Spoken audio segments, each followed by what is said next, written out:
Assalamualaikum warahmatullahi wabarakatuh. Perkenalkan, nama saya Ali Muhammad Zainuddin dengan NIM 044033213747. Di sini saya akan menjelaskan materi perkuliahan dari mata kuliah Artificial Intelligence. Sebelumnya saya akan membahas dari expert system.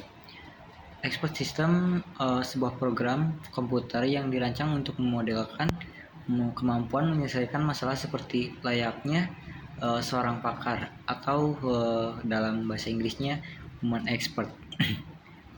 Seorang pakar atau ahli human expert itu adalah seorang individu yang memiliki kemampuan pemahaman yang superior dari suatu masalah. Misalnya seorang dokter, penasihat keuangan, pakar mesin mobil, dan lain-lain. Perbedaan human pakar dan sistem pakar yaitu dari faktor. Pertama, ada time availability dari human expert, hari kerja, expert system setiap saat. Jadi alasan mendasar mengapa expert system dikembangkan untuk menggantikan seorang pakar di sini dapat dijelaskan bahwa dapat menyediakan kepakaran setiap waktu dan berbagai lokasi. Itu pertama. Yang kedua, secara otomatis mengerjakan tugas-tugas rutin yang membutuhkan seorang pakar. Lalu yang ketiga, seorang pakar akan pensiun atau pergi. Yang keempat, seorang pakar adalah mahal. Maksud di mahal itu seorang pakar susah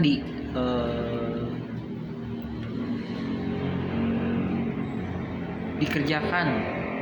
Lalu yang kelima, kepakaran dibutuhkan juga pada lingkungan yang tidak bersahabat atau dalam bahasa Inggrisnya hostile environment.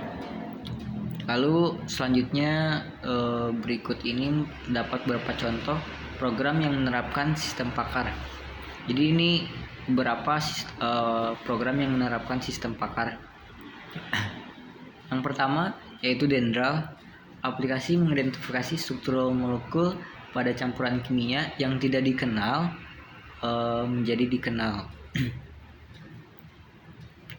Lalu yang kedua ada Mycin, yaitu merupakan software yang dibangun untuk mendiagnosis berbagai jenis penyakit.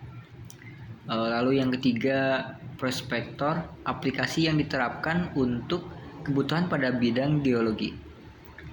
Yang keempat, yang terakhir yaitu ada Seacon and Excel, yaitu merupakan software yang digunakan untuk mengkonfigurasi sistem komputer dasar.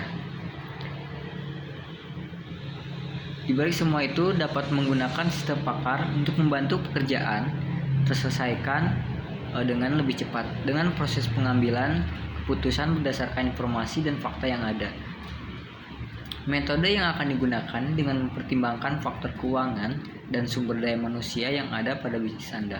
Pastikan juga untuk memperhatikan algoritma dari sistem tersebut dengan menyesuaikan terhadap kebutuhan bisnis yang dijalankan. Lalu ada speech recognition. Speech recognition merupakan salah satu dari bentuk artificial intelligence atau AI. Speech recognition sebuah kemampuan yang dimiliki oleh mesin atau aplikasi untuk mengidentifikasi kata dan frasa yang terdapat dalam bahasa lisan. Meskipun begitu, saat ini speech recognition masih memiliki beberapa masalah yang harus diselesaikan. Speech recognition masih belum bisa dikatakan sempurna dalam menangkap kata-kata khususnya kata-kata yang bukan merupakan kata yang terdapat dalam bahasa Inggris. Selain itu juga jika terdapat gangguan seperti kondisi latar yang bising, maka speech recognition tidak dapat bekerja sebagaimana mestinya. Dalam hal ini tentunya akan menimbulkan ketidaknyamanan dan ketidakakuratan yang akhirnya akan meleset dari tujuan positif dan malah berdampak buruk. Lalu ada computer vision.